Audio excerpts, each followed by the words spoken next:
Social media বা গান শোনার যে কোনো মাধ্যমেই হোক না কেন, সবখানে যেন মানিকে মাগে হিতে গানের সুর শোনা যায়। এই এক সিংহলি গান যেন কেড়েছে পুরো বিশ্বের সবার মন। তার উপর এই গানের শিল্পী র্যাপ রাজকন্যা ইয়োহানি দে সিলভার গানের সাথে সাথে মুচকি হাসিও কেড়েছে কোটি দর্শকের মন। এই এক গান দিয়েই নেট দুনিয়ায় কাঁপিয়েছেন ইয়োহানি।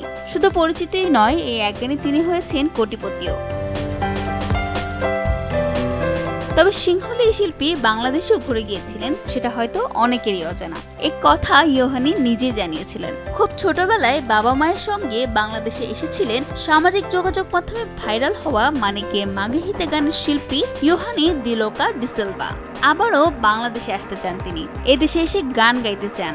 সম্প্রতি একটি ভিডিও সাক্ষাৎকারে সেই ইচ্ছার কথাও জানিয়েছেন শ্রীলঙ্কানের তরুণী। সাক্ষাৎকারে ইয়োহানি বলেন, বাংলাদেশে আমি যখন গিয়েছিলাম তখন এতটাই ছোট ছিলাম যে সে স্মৃতি মনে করতে পারছি না। সে সময়ের কথা আমার খুব বেশি মনে নেই। তবে আবারও বাংলাদেশে যেতে চাই, যত শীঘ্রই সম্ভব যেতে চাই। বলতে পারেন আগামী 2 বছরের মধ্যেই। তিনি গান লেখেন, সুর করেন ও কণ্ঠ দেন। নিজের দেশেও বেশ জনপ্রিয় ইয়োহানি। সেখানে নিয়মিত স্টেজ শো করেন।